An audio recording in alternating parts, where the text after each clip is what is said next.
마이크로 헌터스 미생물 사냥꾼 폴 드 크루이프 취임 이 미리나 옮기는 책이었어 봅니다. 레벤후크가 20살까지 40살까지 무엇을 해낼지 잘 알 수는 없지만 아마도 지식인은 아니었던 듯하다. 레벤후크는 라틴어를 읽을 줄도 몰랐다. 그가 읽은 유일한 책은 네덜란드어로 된 성서뿐이었다. 그렇기 때문에 레벤후크는 당시 학식 있는 사람들이 주장하던 어처구니 없는 생각들로부터 차단될 수 있었다. 그것이 큰 도움이 되었다. 또한 그는 자신의 눈, 자신의 생각, 자신의 판단만을 믿어야만 했다. 그것은 아주 쉬운 일이었다. 레벤후크가 더 고집센 사람은 없었을 것이니까. 레벤후크보다도 더 고집센 사람은 없었을 거니까. 그러니까 학적인 준비가 안 됐기 때문에 오히려 편견 없이 뭔가 살필 수 있었겠다라는 거죠. 자, 렌즈를 통해서 맨눈으로 볼 때보다 더 크게 사물을 관찰하는 일은 정말 재미있었을 것이다. 하지만 렌즈를 구입한다? 레벤후크에게는 어림없는 일이었다. 그는 렌즈를 자기 힘으로 만들고자 했다. 안개에 쌓인 20년 동안 레벤후크는 안경 제조업자를 찾아가서 렌즈 연마의 기본 원리를 배웠다. 연금술사와 약재사를 찾아가서 광석에서 금속을 얻는 은밀한 방법을 알아내려고 애썼고 검은 세공 기술로 어설프게나마 배우기 시작했다. 그는 아주 까다로운 사람이어서 네덜란드 최고의 렌즈 연마사가 만든 렌즈에도 만족하지 않았다. 최고보다 더 나은 것을 원했다. 그래서 오랫동안 안달을 하면서 렌즈를 만들었다. 그런 다음에 그 렌즈를 구리나 혹은 금으로 만든 작은 금속 틀이 끼워 넣었다. 그 금속 틀도 레벤후크가 뜨거운 불길과 이상한 냄새와 전기 속에서 만들어낸 것이었다. 오늘날 연구자들은 반짝이는 현미경을 75달러에 구입해 나사를 돌리고 관찰하고 새로운 것을 발견한다. 현미경이 어떻게 만들어지는지는 전혀 모르면서 말이다. 레벤후크는 달랐다. 이웃 사람들은 레벤후크가 약간 미쳤다고 생각했다. 그는 손에 계속 화상을 입었고 물집이 생겼다. 가족과 친구들을 잊은 채 고요한 밤 혼자서 힘든 작업에 몰두했다. 이웃들이 낄낄거리는 동안에 두께가 3mm도 안 되는 아주 작은 얇은 렌즈 제조법을 알아냈다. 그것도 대칭을 이루는 완벽한 렌즈를. 레벤후크는 그 렌즈로 작은 사물들을 엄청나게 크고 선명하게 볼 수 있었다. 그렇다. 그의 배운 것이 거의 없는 사람이었지만 네덜란드에서 그런 렌즈 제조법을 아는 유일한 인물이 되었다. 레벤후크는 이웃 사람들에게 대해서 이렇게 말했다. 그들은 잘 모르고 있었습니다. 그러니까 제가 용서해야죠. 만족스러운 렌즈를 만든 이 포목전 주인은 이제 손에 잡히는 모든 것을 렌즈를 통해서 관찰했다. 고래의 근육 선이와 자신의 피부 각질을 보았다. 전 정육점에 가서 황소의 눈알을 얻거나 사왔다. 그리고 눈 아래의 수정 같은 렌즈가 얼마나 아름답게 모여 있는지를 보면서 감탄했다. 수달 양 사슴 털도 몇 시간이고 관찰했다. 작은 렌즈 아래서 동물의 가느다란 털은 거대하고 거친 통나무로 변신했다. 그는 파리의 머리를 조심스럽게 잘라서 현미경의 뾰족한 바늘 끝에 붙였다. 엄청나게 큰 파리 머리의 뚜렷한 세부 구조를 보고 레벤후크가 얼마나 감탄했는지 모르다. 수십 가지 나무의 절단면과 식물의식까지 관찰했다. 처음으로 벼룩의 침과 이의 다리를 보았을 때 그는 믿지 못할 완벽함에 아니 이럴 수가 이건 불가능해 라고 중얼거렸다. 레벤후크는 주위의 모든 것을 가리지 않고 냄새를 킁킁거리며 맡는 강아지와도 같았다. 레벤후크보다도 의심이 많은 사람은 없었을 것이다. 그는 벌의 침이나 이의 다리를 관찰하고 또 관찰했다. 표면을 자신이 만든 이상하게 생긴 현미경에 몇 달 동안이고 붙여놓았다. 그리고 다른 것을 관찰하기 위해서 더 많은 현미경을 만들었다. 수백 개의 현미경을. 그런 다음 다시 첫 표본으로 돌아가 처음 관찰할 때 범했던 실수를 고쳐나갔다. 그는 자기가 본 것에 대해서 한마디도 하지 않았고 그림 한 장 그리지 않았다. 일정한 조건에서 수백 번 관찰했을 때 항상 정확히 동일한 것이 보일 때까지 만족하지 않았다. 그런 후에도 자신이 본 것을 확신하지 않았다. 현미경으로 처음 관찰하는 사람은 지금은 이것을 다음에는 저것을 보았다고 말합니다. 노련한 관찰자도 바보짓을 하기 쉽죠. 저는 관찰에 다른 사람이 생각하는 것보다 훨씬 많은 시간을 썼습니다. 그러나 즐거운 마음으로 그 모든 것을 했습니다. 그렇게 고생을 해 뭐 좋은 일이 있느냐는 사람들의 말에 전혀 개의치 않았습니다. 저는 그런 사람이 아닌 이성적인 사람들만 위해 기록합니다. 레베누크는 알아주는 사람이 없이 이런 방식으로 20년 동안 관찰했다. 그러나 17세기 중반이었던 그때 세상에서는 굉장한 일들이 벌어지고 있었다. 프랑스, 영국, 이탈리아 곳곳에서 몇몇 사람들이 기존 지식을 향해서 조롱을 퍼붓었다. 이 반역자들은 우리는 더 이상 아리스토텔레스나 교황의 말을 받아들이지 않을 것입니다. 우리는 우리의 눈으로 관찰하고 저울로 무게를 측정해 반복적으로 확인되는 것만을 믿을 것입니다. 우리는 오직 실험을 통해서 얻은 답에만 귀를 기울일 것입니다. 라고 말했다. 이거야. 이러한 혁명가가 몇 명이 모여서 보이지 않는 대학이라는 단체를 만들었다. 만약 그들이 무엇을 파헤치려는 크롬웰 1599년 58년 1600 이 알게 되면 반역과 이단으로서 교성에 취했을 것이다. 따라서 그 모임은 은밀해야만 했다. 그 진지한 연구자들이 했던 실험들에는 어떤 것이 있었을까? 당시 학자들은 이렇게 말했다. 유니콘 볼가루로 만든 동그라미 안에 거미를 넣어라. 거미는 귀여워. 보지 못할 것이다. 하지만 보이지 않는 대학의 학자들은 어떻게 했을까? 한 사람은 유니콘 볼가루라고 하는 것을 가져오고 다른 사람은 작은 거미 한 마리를 병 속에 넣어왔다. 촛불 아래 사람들이 모이고 정적이 감돈다. 참 대단한 연구가네. 이런 연구와 집중력을 통해서 뭔가를 보게 되네요. 유니콘 볼가루로 동그라미를 만들고 한가운데에 거미를 넣었더니 그 즉시 도망쳐버렸다. 유치한 실험이라고 말할 수 있다. 물론 그렇지만 이 보이지 않는 대학의 회원 중에는 화학의 창시자 로버트 보일과 아이작 뉴턴이 있었다는 것을 기억하라. 찰스 2세가 왕위에 오르자 이 무허가 과학자 집단은 영국 왕립협회라는 명예로운 이름을 갖게 되었다. 그리고 그들은 안톤 레벤후크의 첫 번째 청중이 되었다. 안톤 레벤후크는 비웃지 않는 사람이 델프트 한 명이었는데 그의 이름은 레니에 드 그라프 네덜란드 의사이자 해부학자였다.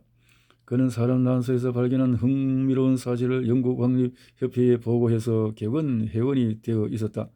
레벤후크는 다른 사람을 통영스럽게 대했고 모든 사람을 의심했지만은 그라프에게는 자신의 현미경을 보기 허락해 주었다. 당시 레벤후크의 현미경에 필적할 만한 것은 유럽이나 영국뿐 아니라 전 세계 어디에도 없었다. 그라프는 현미경을 보자 자신의 명성이 부끄럽게 느껴졌고 서둘러서 영국 왕립협회에 편지를 썼다. 안톤 레벤후크에게 그의 발견에 대해서 보고하게 하십시오. 레벤후크는 왕립협회의 요청을 받아들여서 자신만만하게 답장을 썼다. 자신의 편지를 받은 철학자들의 심오한 지혜를 모르고 말이다. 그는 세상에 있는 모든 것에 대해서 두서없이 쓴 긴 편지를 보냈다. 자신이 아는 유일한 언어인 네덜란드어로 우습고 볼품없게 쓴 것이었다. 그 편지의 제목은 다음과 같았다. 레벤후크 씨가 만든 현미경으로 관찰한 것, 곰팡이, 피부, 살 따위, 버르, 침 따위. 왕립협회의 세련되고 박식한 신사들은 깜짝 놀랐다. 그들은 특히 레벤후크가 새로운 현미경으로 본 굉장한 사실들에 놀라워했다. 왕립협회의 간사는 레벤후크의 감사를 표하며 지속적인 서신 왕래를 희망했다. 그리고 50년간 걸쳐서 수백 편의 편지가 오갔다. 내용은 무지한 이웃들에 대한 비난, 허풍쟁이들에게 당한 일, 미신타파 그리고 개인적인 건강 문제 등으로 가득 차 있었다. 그러나 왕립협회의 신사들은 레벤후크의 일상생활 사이사이에 멋지고 정확하게 묘사된 불멸의 발견들을 읽고 영광을 누렸다. 그것은 문지기와 상점 점원이었던 사람이 마법의 눈으로 발견한 것이었다. 오늘날의 우리가 볼 때 과학의 중요한 발견들은 매우 단순해 너무나 어처구니 없이 간단해 보인다. 어떻게 사람들은 바로 자기 코앞에 놓인 것을 못 보고 수천 년 동안 그렇게 헤맸단 말인가? 미생물의 경우도 마찬가지다. 지금 모든 사람이 영성으로 미생물을 본 적이 있고 교육을 받은 사람은 현미경으로 미생물을 관찰해 본다. 푼내기의 의과 대학생도 수없이 많은 병원균들을 보여줄 수 있다. 그런데 미생물을 처음 본다는 것이 뭐 그리도 어려웠을까? 이 대단한 이 시작이 이렇게 되었다는 거죠. 이러한 냉소를 떨쳐버리고 레벤후크가 태어났던 시대를 기억해 보자. 현미경이 없던 그 시대에는 손으로 거칠게 깎은 렌즈로 10센트 동전을 25센트 동전 크기로 보기도 힘들었다. 직접 끊임없이 연마해 만든 렌즈가 없었다면 레베노크는 평생 치즈 찐득이보다도 작은 생물을 발견하지 못했을 것이다. 그가 광적인 몰두로 계속 더 나은 렌즈를 만들었고 강아지 같은 순진한 호기심으로 내밀하고 충격적인 온갖 것을 관찰했다고 앞에서 말했다. 그렇게 버릇침과 수염 그리고 이것저것을 들여다본 그는 모든 것이 준비 과정이 되어서 어느 날 갑자기 레베노크는 직접 만든 금 테두리를 한 렌즈로 빗물 한 방울을 보게 된 것이었다. 그날 본 것이 역사의 시작이었다. 레베노크는 광적인 관찰자였다. 그처럼 이상한 사람이 아니었다면 그 누가 방금 하늘에서 떨어진 깨끗하고 투명한 물에 렌즈를 들이댔을까? 거기에 물 말고 무엇이 더 있겠는가? 정신이 약간 이상한 아버지를 돌보던 19살 레벤후크의 딸 마리아를 생각해보자. 마리아는 작은 유리관을 집어 불꽃에 빨갛게 달구어서 머리카락만큼 가늘게 만들고 있는 아버지를 바라보았을 것이다. 아버지에게 헌신적이었던 마리아는 어리석은 이웃이 감히 아버지를 비웃지 못하게 만들었다. 그런데 세상에 이제 아버지는 그 머리카락같이 가는 유리관으로 무엇을 하려는 것일까? 멍한 상태에서 눈을 크게 뜬 아버지는 그 유리관을 작은 조각으로 잘라 정문으로 가지고 나가 강우량을 측정하려고 놓아둔 톡이 위로 몸을 구부린다. 그리고 다시 현미경 위에 그 작은 유리관을 붙이고 엉뚱한 우리 아버지가 도대체 무엇을 하려는 것일까? 레베누크가 눈을 가늘게 뜨고 렌즈를 들여다본다. 신소리로 무엇인가 중얼거리다. 그러다가 갑자기 흥분한 소리로 들린다. 얘야 이리 좀 와봐라. 빨리 빗물 속에 작은 동물들이 있구나. 수영을 하고 있네. 돌아다니고 있어. 우리가 눈으로 볼 수 있는 것보다 1000배나 작아. 봐라. 내가 무엇을 발견했는지 보라고. 레벤후크의 날이 왔다. 알렉산드로스 대왕은 323년 인도에 가서 그리스 사람이 한 번도 본 적이 없는 거대한 코끼리를 발견했다. 하지만 인도 사람들에게 코끼리는 알렉산드로스 대왕이 말을 보는 것처럼 흔했다. 카이사르는 영국에 와서 눈이 휘둥그레질 만큼 야만적인 사람들을 만났다. 하지만 브리튼 사람에게 이웃은 카이사르가 로마의 백부장을 보는 것만큼 평범했다. 발보아 유럽인 최초의 태평양 발견자는 또 어떠했는가? 그가 처음 태평양을 보았을 때 느낀 자부심은 대단했을 것이다. 하지만 중앙아메리카 인디언들에게 태평양은 발보아가 생각하는 지중해와 마찬가지로 평범한 바다일 뿐이었다. 레벤후크의 경우는 이 델프티의 문지기가 미생물의 환상적인 미시적 세계를 알아내고 밝혀나가기 시작한 것이다. 그때까지 아무도 그런 미생물들이 살고 번식하고 투정하고 죽는다는 것을 알지 못했다. 이 괴물들은 수천만 배의 큰 몸집을 가진 사람들을 공격하고 파괴했다. 그들은 불을 뿜는 용이나 머리 6개 달린 괴물보다도 더 두려운 존재였다. 포근한 여름에 잠든 아기들과 은신처에 피해 있는 왕들을 살해하는 조용한 암살자였다. 레벤후크가 인류 역사랑 최사랑 들여다본 것은 보이지 않는 하찮은 그러나 무자비한 때로는 다정하기도 한 미생물의 세계였다. 레벤후크의 생애 최고의 날이었다. 그는 놀라운 사건과 믿기 어려운 것으로 가득 찬 자연을 바라보며 경악과 감탄을 금치 못했다. 나도 여러분과 더불어 그 천진난만한 시대로 돌아가 보고 싶다. 그때 사람들은 기적을 믿지 않기 시작했지만은 더욱 기적적인 사실들을 겨우겨우 찾아내고 있었다. 이 단순한 네덜란드인이 무리한 짐승들이 뛰노는 것을 처음 본 순간 느꼈던 흥분을 그의 머리와 몸 안에서 느껴볼 수 있다면 얼마나 굉장할까. 레베노크는 그것들을 짐승이라고 불렀지만 앞에서 말한 것처럼 그는 매우 의심이 많았다. 그 동물들은 실제라고 하기에는 너무나 작았고 너무 이상하게 생겼다. 그래서 레베노크는 다시 보았다. 현미경을 잡은 손에 쥐가 나고 너무 어리버서 두 눈에 눈물이 거듭할 때까지 보았다. 하지만 그게 맞았다. 그것도 한 종류가 아니었다. 첫 번째 것보다 큰 또 다른 것이 보였다. 믿을 수 없을 만큼 가는 몇 개의 다리로 민첩하게 움직이고 있다. 잠깐 여기 세 번째 종류가 있다. 그리고 네 번째도 아주 작아 형태를 알 수 없다. 레베노크는 작은 유리관의 한 방울 물속의 세계에 몰입했다. 정말 재빠른 동물들이다. 멈췄다. 한 곳에 가만히 있더니 빠르게 회전한다. 위에서 본 회전 반경은 작은 모래알보다도 작다. 레벤후크의 기록이다. 이렇게 비현실적으로 보이는 모든 것에 레벤후크는 실제적이게 나갔다. 학설을 만들어내지는 않았지만 측정에는 광적이었다. 하지만 이렇게 작은 동물을 제일 잘 어떻게 만들겠는가? 레벤후크는 이 말을 찌푸렸다. 내가 바로 전에 본 제일 작은 동물의 실제 크기는 얼마일까? 그는 빈틈없이 연구했던 수천 가지 것들에 관한 기억을 이리저리 뒤져보았다. 그리고 계산을 했다. 그 제일 작은 동물은 큰 로스의 눈알 크기보다도 1000배나 작구나. 그는 정확한 사람이었다. 오늘 우리는 다 자라서 성체가 된 이의 눈알 크기는 어린 이 1000마리의 눈알을 모아놓은 것보다도 크지도 작지도 않다는 것을 알고 있기 때문이다. 하지만 빗물 속의 이 작고 이상스러운 동물들은 도대체 어디서부터 왔을까? 하늘에서 떨어졌을까? 땅속에서 나와 보이지 않게 턱이 속으로 들어갔을까? 아니면 하나님이 갑자기 만드셨을까? 레비누크는 17세기 네덜란드인이라면 누구나 그랬던 것처럼 경건한 신앙심을 가졌다. 항상 하나님을 위대한 창조주라고 말하며 믿었을 뿐만 아니라 찬미했다.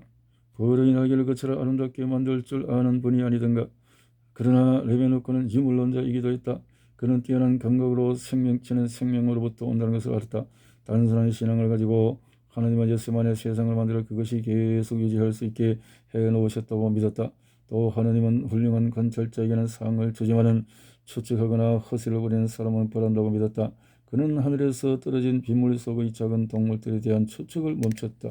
하나님이 아무것도 없는 빗물 속에서 이 작은 동물들을 만들어내지는 않았을 것이다. 하지만 아마도 그것들이 어디서부터 왔는지 알아낼 방법은 하나밖에 없다. 실험을 해야겠어. 레베누크가 중얼거렸다. 시험을 하려고. 이렇게 연구라는 것은 한 사람의 끈질긴 노력을 통해서 연구라는 것이 참 이루어진다는 건데요. 참 대단합니다. 레벤후크의 연구를 통해서 현미경이 참 이렇게 지금 현재는 대학생 과학자가 되면 바로 볼 수 있는 이런 현미경을 레벤후크가 중얼거렸다. 그는 포도주 잔을 아주 깨끗하게 씻어서 말린 다음 지붕 밑에 홈통 아래에 대고 물을 받았다. 그리고 가는 유리관에 그 물을 아주 조금 넣고 현미경으로 보았다. 맞았다. 거기에는 그 작은 동물들 몇 마리가 헤엄치고 있었다. 이것들은 금방 내린 빗물 속에도 있군. 하지만 이것만 가지고는 아무것도 증명할 수 없었다. 이 동물들은 홈통 속에 살다가 빗물에 씻겨 내려왔을 수도 있었다. 그러니까 이것이 어디서 나와서 생겨서 어디에 있다가 그냥 빗물에 씻겨서 내려왔을 것인가? 천년인가? 저연인가? 하늘이 주신 건가? 하나님이 주신 건가? 뭐 이런 속에서 보게 되어졌다는 거죠. 참 대단한 발견 속에서 그렇게 보게 되어지는데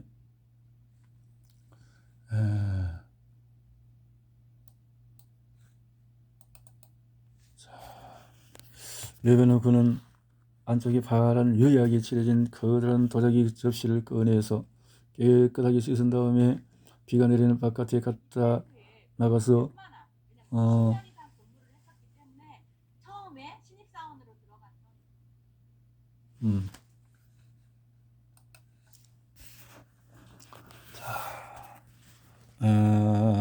흙탕물 위에 튀어들지 않도록 큰 상자 위에 올려놓았다. 더 큰 깨끗한 물을 받기 위해서 첫 번째 빗물은 버렸다. 그 다음 물을 가느다란 칸에 조심스럽게 담아서 관찰했다. 알아냈어. 이 물속에는 작은 동물이 한 마리도 없어. 하늘에서 내려온 것이 아니었어. 그러나 레베누크는 그 물을 며칠이 지나도록 보관하면서 들여다보았다. 나흘째 되던 날, 그 물속에서 작은 먼지와 실조각과 함께 작은 동물들이 보이기 시작했다. 그는 정말 쉽게 믿지 않는 사람이었다. 세상 사람들이 확신하던 모든 것이 레벤후크의 고되지만은 상식적인 실험에 굴복하는 모습을 상상해보라. 레벤후크가 발견했던 이 전혀 예상치 못한 생명의 세계를 왕립협회에 보고했을까? 아직은 아니었다. 그는 급한 성격이 아니었다. 먼저 온갖 종류의 물을 현미경으로 관찰했다. 밀폐된 공기 속에 보관한 물, 집 지붕 위에 올려놓은 항아리에 담긴 물, 델프트의 별로 깨끗하지 못한 수로에 퍼온 물, 그리고 정원의 깊은 우물에서 기른 물 등을 들여다보았다. 작은 동물들은 모든 곳에 있었다. 입이 벌어질 정도로 엄청나게 작았다. 수천 마리를 모아도 하늘의 모래보다도 작았다. 이 지저분한 동물들의 크기를 치즈 진드기와 비교하는 것은 어, 어? 벌을 말과 비교하는 것과 같았다. 레베노코는 지칠 줄 모르고 관찰했다. 물속을 헤엄쳐 다니는 모습이 마치 공기 중에 모기 떼가 날아다니는 것과 같다. 당연히 그는 탐색꾼이었다. 다른 모든 탐색꾼처럼 성견 지명이 없이 생각지도 못했을 것을 우연히 발견했을 뿐이다. 그가 발견한 동물들은 굉장했지만 그에게는 충분히 만족스럽지 못했다. 레벤후크는 항상 모든 것을 파고들었고 더 자세한 것을 알려고 했으며 이유를 찾으려겠다. 후추는 왜 매운맛을 낼까? 어느 날 그는 이런 질문을 하면서 이유를 추측해 보았다. 후추 입자에 작고 뾰족한 돌철부가 있어서 우리가 먹을 때 혀를 찌르는 것이 모르지? 그런 것이 정말 있을까? 그는 마른 후추와 씨름을 했다. 재채기를 하고 땀을 뻘뻘 흘렸지만은 현미경으로 볼 만큼 작은 크기의 후춧가루를 만들 수는 없었다. 그래서 후추를 부드럽게 만들기 위해서 대여섯 주 동안에 물에 담가 놓았다가 아주 가는 바늘로 거의 보이지 않을 만큼 작은 후추 자국을 떼어낸 작은 물방울을 머리카락같이 가는 유리관 속으로 빨아들였다. 그리고 보았다. 거기서 본 것은 이 확고부동한 사람의 머리를 산만하게 만들었다. 그는 후추에 있을지도 모르는 뾰족한 돌출부 따위는 잊어버렸다. 마치 광대의 익사를 보느라도 정신없이 어린 소녀 같은 상태였다. 믿을 수 없을 만큼 많은 수의 다양한 작은 동물들이 정말 아름답게 움직이고 있다. 옆으로 구르기도 하고 이리저리로. 이렇게 해서 레베노크는 작은 동물들을 기르는 멋진 방법을 우연히 알게 되었다. 이제 런던에 있는 지체 높은 사람들에게 이 모든 것들을 편지로 써 보내야 할 때가 되었다. 그는 자신이 경험한 놀라운 일들을 꾸밈없이 기술했다. 매우 단정한 필체로 장문의 편지를 썼다. 이 작은 동물 100만 마리를 머리알 하나에 넣을 수 있고 번식이 아주 잘 되는 후추물 한 방울에는 270만 마리가 넘는 작은 동물들이 있고 편지는 영어로 번역되어서 유니콘 뿔의 효능을 더 이상 믿지 않는 학식 있는 회의론자들 앞에서 읽혔다. 그 편지는 모두를 몹시 당황하게 만들었다. 뭐라고? 그 네덜란드인이 크기가 엄청나게 작은 동물들을 발견했는데 그것들은 하도 작아서 물 한 방울에도 여러 마리를 넣을 수 있다고? 말도 안 되는 소리. 그들에게 신의 창조물 중에서 가장 작은 것은 의심할 여지도 없이 치즈 진드기였다. 그러나 몇몇 사람은 비웃지 않았다. 그 네덜란드인은 엄청나게 정확한 사람으로 전에 그가 써 보낸 모든 것이 사실로 판명되었다. 그래서 레벤후크에게 현미경 제작 방법과 관찰 방법을 상세히 써서 보내달라고 부탁하는 답장을 보냈다. 그 편지는 레벤후크를 화나게 만들었다. 델프트의 바보 멍청이들이 뭐라고 하건 상관이 없었다. 그러나 왕립협회는 그들은 철학자들이 아닌가? 그들에게 자세히 써 보내야만 할 것이 아닌가? 아니면 이제부터는 모든 것을 혼자만 알고 있어야 하나? 레벤후크는 아마도 이렇게 중얼거렸을 것이다. 젠장, 내가 어떻게 해? 그 신비로운 것들을 발견했는데 그걸 알기 위해서 얼마나 열심히 노력하고 땀 흘렸는데 완벽한 현미경을 만들려고 멍청이들의 비웃음을 견뎌냈던 것은 또 어떻고? 그러나 창조에게는 청중이 있어야만 한다.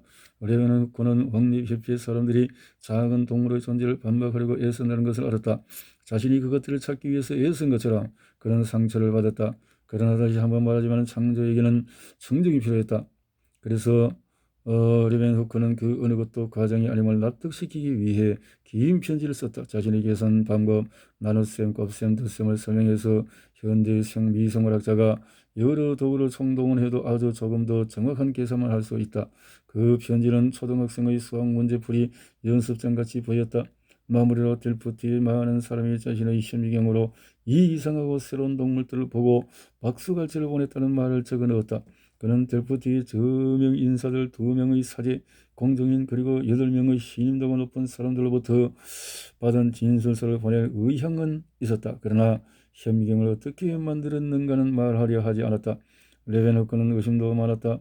사람들이 자신의 작은 현미경을 들여다보도록 허락했지만 만약에 그들이 더 잘 보기 위해서 현미경을 만진다면 당장 나가라고 호령했을 것이다. 그는 마치 커다랗고 빨간 사과를 빨간 사과를 친구들에게 자랑하고 싶어 안달이지만 친구들이 사과를 한 입 먹을까 두려워 만지지 못하게 하는 어린 아이와 같았다. 그래서 왕립회피는 로버트 후 영국 물리학자와 니어마이어 그루 영국 식물학자에게 의뢰해서 최고의 현미경을 제조하게 하고 가장 좋은 후추물을 또 만들었다. 1677년 11월 15일에 훅은 현미경을 가져와서 레벤 후크가 거짓말을 한 것이 아님을 보여주었다. 거기에는 마법에 걸린 동물들이 있었다. 협회의 회원들이 자리에서 일어나서 현미경 주위로 모여들었다. 그들은 자세히 들여다보고 탄성을 질렀다. 이 사람은 틀림없이 마법 관찰자다. 그날은 레벤 후크에게 영광의 날이었다. 왕립협회는 곧 그를 특별 회원으로 초대했고 협회의 문장이 새겨진 은으로 만든 상자에 담긴 화려한 회원 증서를 보냈다. 협회를 위해서 평생 동안 충실하게 봉사하겠습니다. 라고 레벤 후크는 답장을 보냈다. 그는 약속을 잘 지켜 일상 잡담과 과학이 뒤섞인 편지를 91살의 나이로 죽기 전까지 계속 보냈다. 그런데 현미경은 매우 유감스러운 일이지만 그가 살아있는 동안에는 불가능했다. 왕립협회는 몰리뉴 박사를 급하게 레벤 후크의 발견에 대해서 보고하게 했다. 몰리뉴 박사는 레벤 후크의 현미경에 좋은 가격을 제안했다. 분명히 레벤 후크는 한 대쯤은 줄 수 있었다. 연구실에 늘어선 캐비넷에 수백 대의 현미경이 있었으니까. 그러나 레벤 후크는 거절했다. 왕립협회에서 온 신사가 보고 싶어 했던 것이 거기 있었을까? 그곳에는 아직 태어나지 않은 굴이 든 병과 아주 재빠른 작은 동물들이 있었다. 이 영국 손님이 들여다보도록 레벤 후크는 렌즈를 들고 있었다. 그러면서도 이 정직한 방문객이 무엇을 손대거나 훔쳐가지 않을까 하고 감시의 눈을 번뜩였다. 당신의 렌즈는 정말 놀랍습니다. 우리 영국의 렌즈보다도 1000배는 더 잘 보이는 것 같습니다. 몰리뉴 박사가 감탄했다. 박사님, 당신의 제가 가진 최고의 렌즈를 통해 저만이 아는 특별 관찰 방법으로 보여드리고 싶습니다. 하지만 아쉽게도 그것은 오직 저 혼자만 본답니다. 다른 사람들에게는 보여주지 않지요. 제 가족이라도 말입니다. 그 작은 동물들은 어디에나 있었다. 레벤 후크는 눈에 보이지 않는 존재들이 자신의 입속에 떼지어 있다는 사실을 발견하고는 왕립협회에 보고했다. 나는 지금 50살이지만 상당히 튼튼한 치아를 가지고 있습니다. 매일 아침 소금으로 치아를 열심히 닦고 어금니를 이쑤시개로 청소한 다음에 천으로 치아를 세게 문드르기 때문입니다. 레벤 후크는 현재 이렇게 썼다. 그러나 확대의 거울로 보면은 그의 치아 사이는 여전히 하얀 것이 조금씩 남아 있었다. 이 하얀 물질은 도대체 무엇으로 만들어진 것일까? 그는 그것을 약간 끌고 깨끗한 빗물과 섞어서 자신의 혐오경에 붙은 작은 간에 빨아들였다. 그리고 연구실의 문을 닫았다. 렌즈 초점이 맞으면서 흐릿한 회색빛 속에 나타난 선명한 물체는 그것은 물고기처럼 물속을 다니는 믿을 수 없을 만큼 작은 생물이었다. 또 다른 종류는 앞으로 조금 가다가는 갑자기 몸을 돌려서 예쁘게 제주넘기를 했다. 그리고 천천히 움직이는 구부러진 막대기처럼 보이는 것도 있었다. 그게 다였다. 이 네덜란드인들은 눈이 빨개지도록 들여다보고 왔다. 움직이고 있었다. 살아있었던 것이다. 의심할 여지가 없었다. 그의 입속에는 동물원이 있었다. 구부러진 막대기 모양을 한 것들은 점잖은 주교의 행렬처럼 앞뒤로 움직였고 물속을 나사 모양으로 격렬하게 질주하는 나선형도 있었다. 호기심 많은 사람에게는 자신은 물론 다른 사람들도 실험 대상이다. 자기 입속의 작은 동물들을 오랜 시간 들여다보면 피곤해진 레벤 후크는 노란 잎을 떨고는 키 큰 나무 밑으로 산책을 나갔다. 그는 지쳐 휴식을 해야만 했다. 그런데 산책에서 매우 흥미로운 노인을 만났다. 저는 한 노인과 이야기를 나누었습니다. 브랜디와 담배를 입에 댄 일이 없고 어쩌다 포도주를 마시는 그 노인은 매우 소박한 삶을 살았죠. 그런데 우연히 심하게 부은 노인의 치아에 눈길이 갔습니다. 그래서 언제 양치질을 했느냐고 물었더니 평생 치아를 닦은 적이 없다고 는 것이었습니다. 레벤후크의 고통스러운 눈빛 속에 여러 생각이 스쳐갔다. 이 노인의 입속에는 틀림없이 온갖 작은 동물들이 우글거릴 것이다. 그는 호기심을 가지고 고귀한 삶을 살았지만 불길한 그 노인을 연구에 끌어들였다. 당연히 그의 입속에는 수백만 마리의 작은 동물들이 발견되었다. 그런데 레벤후크가 특별히 말하고 싶어 했던 점은 이것이다. 노인의 입속에는 새로운 종류의 생물이 산다. 그것은 마치 뱀처럼 우아하게 몸을 구부리고 다른 것들 사이에 미끄러지듯이 다닌다. 현미경에 붙여놓은 작은 관 속의 물은 그 작은 동물들과 함께 살아있는 것처럼 보였다. 레벤후크가 쓴 수백 편의 편지 중 어디에서도 그 신비로운 작은 동물들이 어쩌면 사람에게 해를 끼칠지도 모른다는 내용이 없음을 이상하게 생각할 수도 있다. 그는 식수에 있는 작은 동물과 처음 만났고 그것들이 입속에 있다는 것도 알아냈다. 세월이 흐르면서 개구리와 말의 내장에서도 발견했고 심지어 자신의 배설물에도 보았다. 배탈이 났을 때와 똑같이 드문 경우에는 떼를 지어 있는 것을 발견하기도 했다. 하지만 그는 한순간도 그 작은 동물들 때문에 문제가 생겼다고 생각하지 않았다. 상상력이 전혀 없고 조심스러웠던 이 사람은 성급한 결론을 내리지 않았다. 근대의 미생물 사냥꾼들이 레벤후크가 쓴 글을 연구했다면 상당히 많은 것을 배울 것이다. 그는 50여 년간 글자 그대로 수천 가지의 미생물들이 수백 가지 질병의 원인으로 개설되었다. 그리고 대부분의 경우에 그 병원견들은 병에 걸린 사람의 신체에 우연히 자리잡고 있었던 것들이었다. 레베노크는 어떤 것이 원인이라고 말하는 것을 매우 조심스러워했다. 그는 모든 사물이 지닌 무한한 복잡성에 대해 확고한 직관을 가졌다. 복잡하게 이리저리 얽혀 생명을 조절하는 여러 원인들 중에 하나의 원인만을 뽑아내려 하는 것은 위험하다는 사실을 직관적으로 알았다. 이렇게 정말 요즘은 조그만 세균이 어떻고 미생물이 어떻고 그냥 무슨 바이러스가 어떻고 하는데 레벤후크는 그것을 그렇게 해롭게 보질 않았다라는 거죠. 세월이 흘렀다. 그는 작은 포모점을 운영했고 델프듯이 전 건물이 제대로 청소되는 걸 확인했다. 더불어 더 까다롭고 의심이 많아졌다. 점점 많은 시간을 들여서 자신이 만든 수백 개의 현명을 들여다보고 100여 개의 새로운 발견을 했다. 작은 물고기의 꼬리에서 동맥부터 정맥으로 연결되는 모세혈관을 인류 역사상 최초로 관찰해서 영국인 윌리엄 하비 1578년 세웠던 혈액순환선을 완성했다. 그의 인생에서 가장 신성하고 부당하면서도 낭만적인 것은 오직 진실을 면밀히 캐내기 위해 지칠 줄 모르고 현미경 렌즈를 들여다보는 일뿐이었다. 레벤후크는 사람의 정자도를 발견했다. 그가 그토록 완벽하게 천진무구한 사람이 아니었다면 그는 냉정한 과학적인 탐구는 아마도 충격적이었을 것이다. 세월이 흐르면서 온 유럽이 그를 알게 되었다. 러시아의 포트로 대제가 그에게 경의를 표했고 영국의 왕은 그의 현미경이 보여주는 놀라움을 직접 경험하기 위해서 델프트까지 여행을 했다. 그는 왕립 회피를 위해서 수없이 많은 미신을 타파했기에 아이작 뉴턴과 로버트 보일을 제외하면 가장 유명한 회원이었다. 그 모든 연계가 그를 그만한 사람으로 만들었을까? 처음부터 자신을 매우 높게 평가했기 때문에 그런 일은 없었다. 그의 오만함은 끝이 없었다. 동시에 겸손하기도 했다. 그는 자신과 모든 사람을 둘러싼 안개 속 미지의 그 무엇인가를 알았고 그것을 생각할 때면 겸손해졌다.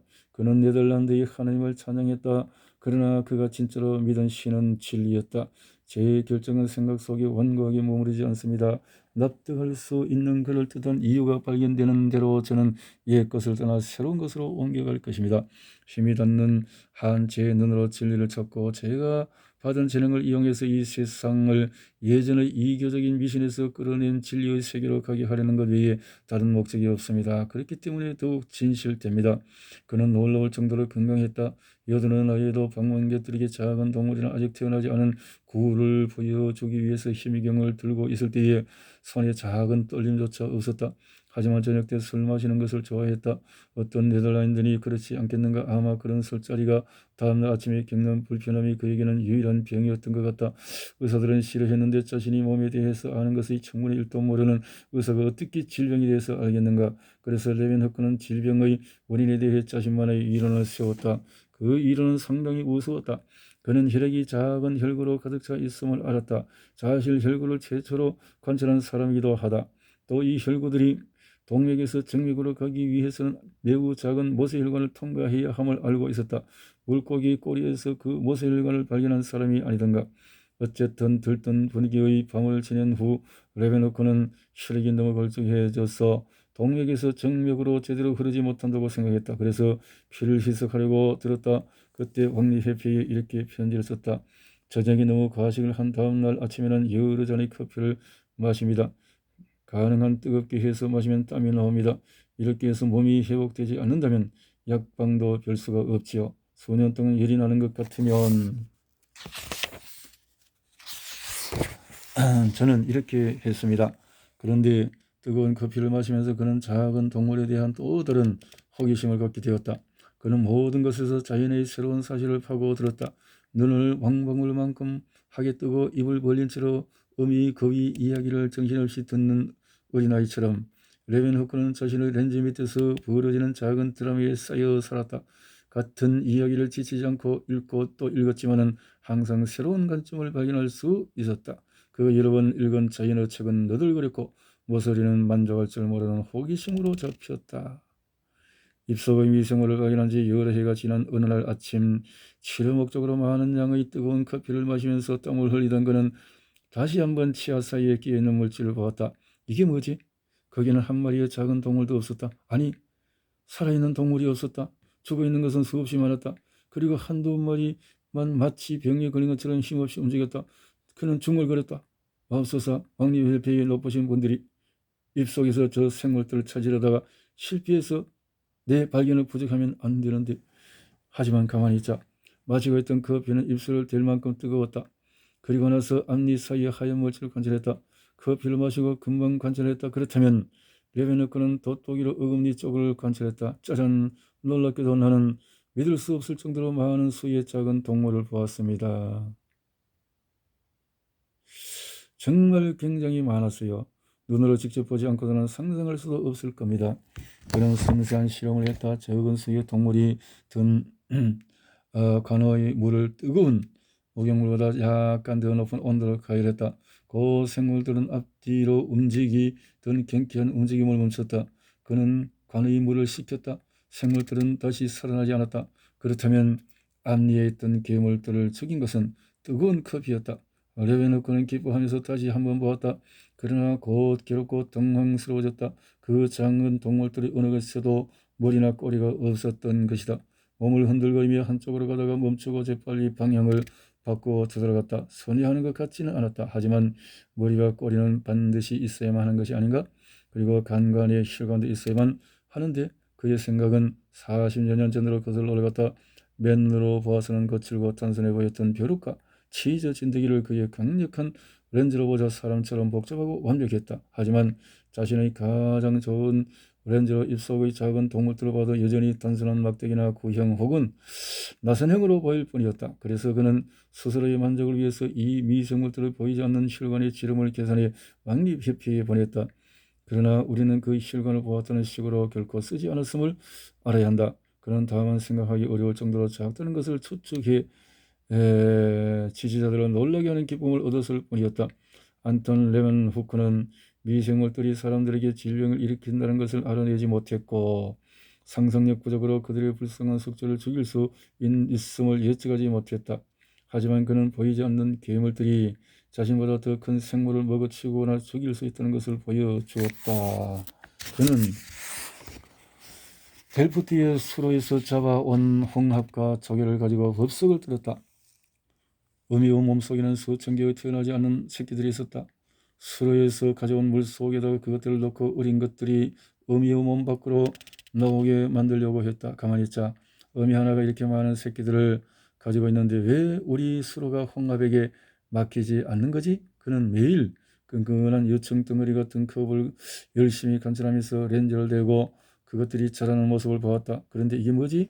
놀랍게도 그것들은 껍질 사이에서 사라져버렸다. 수천 마리의 작은 미생물들이 탐욕스럽게 홍합을 공격해서 격을스럽게 먹어치웠다. 생물이 생물을 먹고 산다. 잔인하군. 하지만 그것은 신의 뜻이시지. 우리에게 물론 좋은 일이고 이 작은 생물들이 어린 홍합을 먹어치우지 않는다면 서로가 조기로 막혀버릴 테니까. 한 마리 어미가 한 번에 수천 개의 새끼를 갖잖아. 그는 깊이 생각했고 모든 것을 받아들이며 찬미했다. 그는 한 시대의 인정기에 살았다. 여기에 등장한 파스테일 같은 연구자는 인간과 자녀들에 대한 무의미한 잔인함과 분노의 주먹을 움켜쥐며 신에게 도전하기 시작했다. 레벤호크는 여든을 넘기고 있었다. 아무리 강인해도 치아는 점점 흔들 수밖에 없었다. 그는 인생의 겨울의 당도였음을 불평하지 않았고 치아를 뺀 그 공동에서 발견한 작은 생물들을 렌즈로 보았다. 다시 한번 연구하면 어떨까? 수백 번 관찰했다. 해도 빠뜨리는 미세한 부분이 있을지도 모른다. 친구들이 85살 때 그를 찾아와 좀 쉬고 연구는 이제 그만하라고 말했다. 그는 눈썹을 찌푸리고 아직 밝게 빛나는 눈을 크게 뜨면서 말했다. 가을에 익은 과일이 제일 오래가는 법이야. 그는 85살을 자기 인생의 거리라고 말했다. 레베노크는 남에게 보이기를 좋아했다. 사람들의 하는 탄성을 듣기를 좋아했다. 그 사람들은 철학적이고 과학을 사랑했다. 그는 그들에게 자신의 미시적인 세계를 보여주었고 자신의 발견은 두서없이 기술한 훌륭한 편지를 보냈다. 하지만 그는 교사는 아니었다. 유명한 철학자인 라이프니치에게 이렇게 편지를 썼다. 저는 한 사람도 가르친 적이 없습니다. 만약 누군가를 가르치면 다른 사람들을 가르쳐야 할 것이고 그렇게 되면 저는 예속될 것입니다. 전 자유인으로 남고 싶습니다. 하지만 당신이 젊은이들을 가르치지 않는다면 훌륭한 렌즈 연마 기술과 새로운 생물을 관찰하는 기술이 세상에서 사라질 것입니다. 레이던 대학의 교수와 학생들은 오래전에 제 발견에 감탄하면서 3명의 렌즈 연마사를 공용해서 학생들을 가르치고 있습니다. 하지만 어떤 결과가 나왔나요? 이번에 저희 답에 이 독립적인 네덜란드인이 이렇게 답장했다. 내 판단에는 아무것도 없습니다. 그곳에서 가르치는 거의 모든 과정은 지식을 통해서 돈을 벌거나 자기가 얼마나 배운 사람인가를 보여 세상의 존경을 받는 것을 목적으로 합니다. 그런 것들은 우리 눈에 가려져 있는 것들을 발견하는 것과는 전혀 관계가 없습니다. 수천 명 중에 누구도 그런 연구를 수행할 만한 능력이 없다고 나는 확신합니다. 끝없는 시간이 필요하고 많은 돈이 들기 때문입니다. 또 어떤 일이 성취되려고 하면 사람이란 생각이 분주해지기 마련입니다. 이렇게. 그는 최초의 미생물 사냥꾼이었다. 1723년 그가 91의 나이로 임종을 맞이했을 때 친구인 후고 볼리트를 불렀다. 그는 손을 들어 올리지 못했다. 빛나던 눈은 분비물로 덮였고 눈곱불은 죽음의 시멘트로 달라붙기 시작했다. 그가 중얼거렸다. 후고 볼리트, 내 친구, 저 책자 위의 편지 2통을 라틴어로 번역해주게, 런던으로 왕립협회로 보내주게. 그리하여 그는 50년 전에 했던 자신의 약속을 지켰다. 후고 볼리트는 레벤후크의 편지를 보내며 이렇게 썼다. 존경하는 학자님들께 죽어가는 제 친구의 마지막 선물을 보냅니다. 그의 마지막 글이 기쁨을 주길 바랍니다. 첫 번째 미생물 사냥꾼은 이렇게 세상을 떠났다.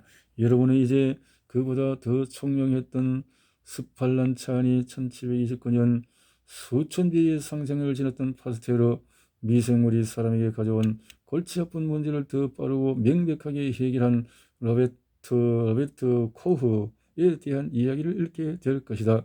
이들은 오늘날까지 많은 명성을 누리고 있다. 그러나 그 누구도 레벤후크처럼 완벽하게 정직하지도 지독하게 정확하지도 못했다.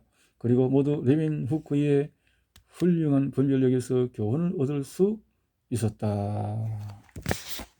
이런